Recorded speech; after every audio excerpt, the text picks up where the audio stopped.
Do you think there's an element of greenwashing going on in some of this, though? Because I know as this trend starts to mature, they're going to fund houses are wonderful marketeers, and we've all been around them and talked to some of the managers and all sorts, but they are very good at sort of capturing the trend that people are interested in. And is there a danger that there is some of that out there where people are saying that they're focusing on the E or the S or the G rather than actually being truly ethical? It's the same fund, but they just said we're a bit more ethical.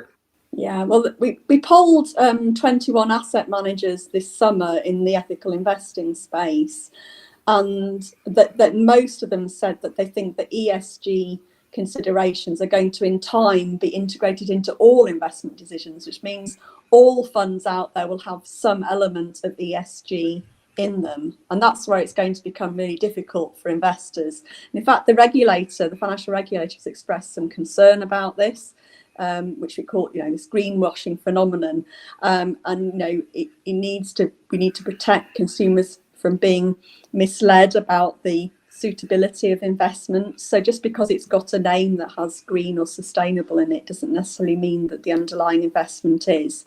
The Investment Association's done a bit of work to try and sort of create a common language across investment funds, but I still think there's a bit of a alphabetic soup of investment jargon out there that doesn't really help the consumer identify what is genuinely ethical or ESG. And I think fund managers are aware that this is quite trendy right now, and so you do see some of them trying to launch funds or sometimes rename existing funds to say that they're sustainable. There was actually an investigation by Morningstar, which is a ratings provider, and lists funds and categorizes them last year, and it found that more than 250 funds last year had repurposed themselves from traditional to sustainable. But when it investigated, it found that in some cases the fund managers had changed the fund purely for marketing purposes without changing the structure of the fund or the investment philosophy of it.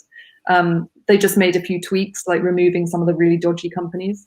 But would you really call that an ethical fund? But the problem is that when fund managers do that, it's not obviously breaking any rules right now. So I think that's quite a good insight into some of the sort of grey areas that we're dealing with here.